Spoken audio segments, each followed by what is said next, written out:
As plans stand now, the first humans are predicted to fly to Mars to establish a Martian city there by the 2030s. Current plans are to gradually colonize Mars on a large scale and possibly slowly transform it into a new Earth. But NASA and Elon Musk made a discovery that may now change everything. Before we start this journey to the most disturbing facts about the conquest of Mars, we would like to invite you to subscribe to our channel, activate the notification bell so you're guaranteed not to miss any new video, and give us a like at the end if you enjoyed this video.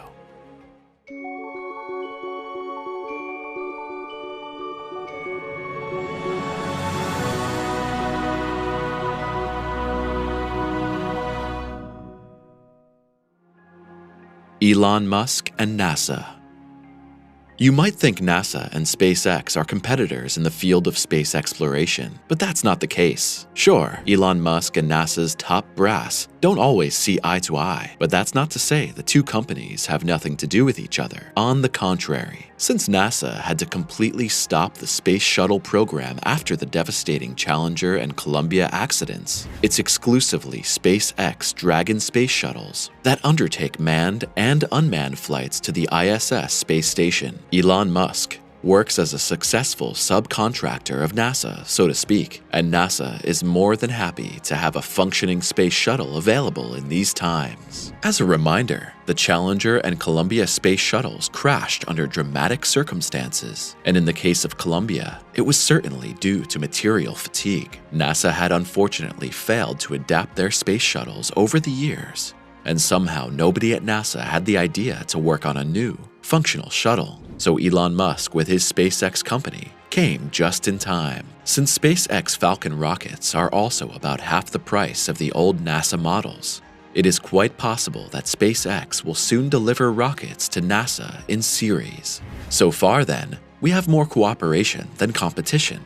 In contrast to SpaceX, NASA does not have manned spaceflight on its radar screen, nor does it have improved rocket systems. NASA is concentrating entirely on exploring the solar system with various probes.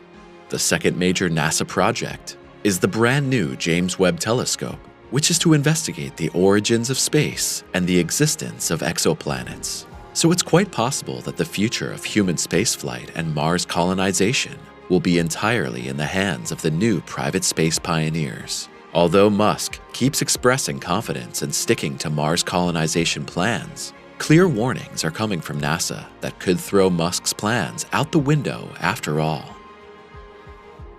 Why NASA and Elon Musk must continue to cooperate now.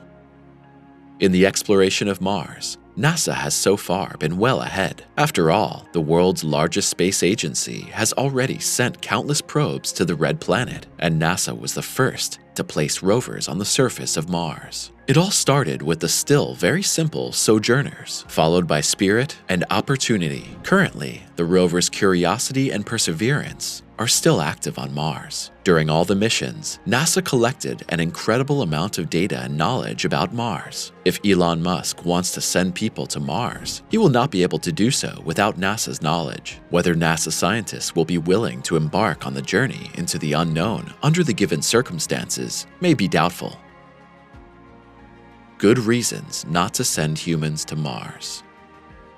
Although NASA had plans to head for Mars with manned space shuttles long before Musk, those plans are on hold indefinitely. The journey is considered too long, the conditions on the Martian surface too unpredictable, and the dangers of radiation too risky. Humans would be traveling in a spacecraft for 5 months before reaching Mars. Currently, NASA and other space agencies such as the European ESA leave their astronauts in space for a maximum of 6 months. After that, there are incalculable risks due to weightlessness, radiation, and the unfamiliar living conditions. In the case of astronauts, threatening effects such as muscle atrophy, a serious change in the eyeball, and sensory disorders already appeared after relatively short stays in space. The travel time of 5 months would push Mars pioneers to their limits. On the ground, the settlers would probably find little rest at first, but extreme conditions. The human body would feel much lighter on Mars. In the long run, the lower gravity could cause coordination problems and difficulties with bone density. No one yet knows what the long-term physical as well as psychological effects of life on Mars would be. The next problem,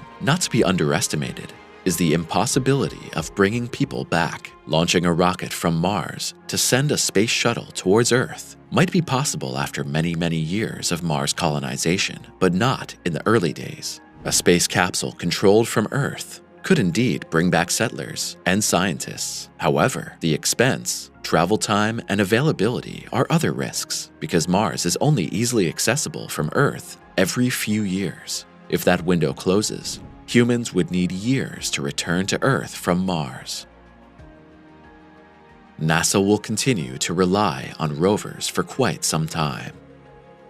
It's no secret that NASA thinks Musk's plans are rushed and even dangerous. NASA will continue to rely on rovers to explore Mars for quite some time. It's comparatively cheap, and the missions pose no danger to humans. The rovers are still searching for the basic conditions for life on Mars. Curiosity landed in 2012 and has traveled only about 17 miles in its entire mission time so far. The rover's highest speed is 100 feet per hour. Most of the time, it doesn't move much and instead takes soil samples, evaluates them, and sends data and photos back to Earth for scientists to analyze. In the process, Curiosity found incredible things. 6 of the 24 rock samples already taken contain sulfur, nitrogen, oxygen, phosphorus, and carbon. All of these elements clearly point to a Martian past as a fertile place. Within the carbon structures, isotopes were even found that are clearly related to life on Earth. There are 3 carbon isotopes on Earth: C12 and C13, which are stable,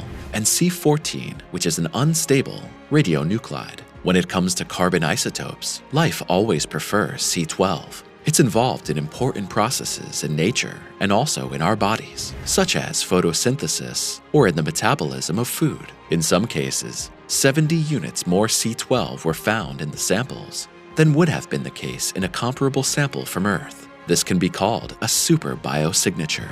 However, there is still no evidence or better proof that C12 carbon isotopes have the same importance on Mars as on Earth. However, scientists have already developed a coherent model for this. According to it, bacteria were the originators of the carbon signature. Piggybacking on released methane, this migrated into the Martian atmosphere, where the structures were converted by ultraviolet light into larger, more complex molecules. These molecules could then have settled on the surface of Mars and formed the structures visible today. A more fantastic explanation, of course, would be that there really was once biological life on Mars, even in complex form. Computer simulations already prove that Mars may once have been a water world with vegetation and a dense atmosphere.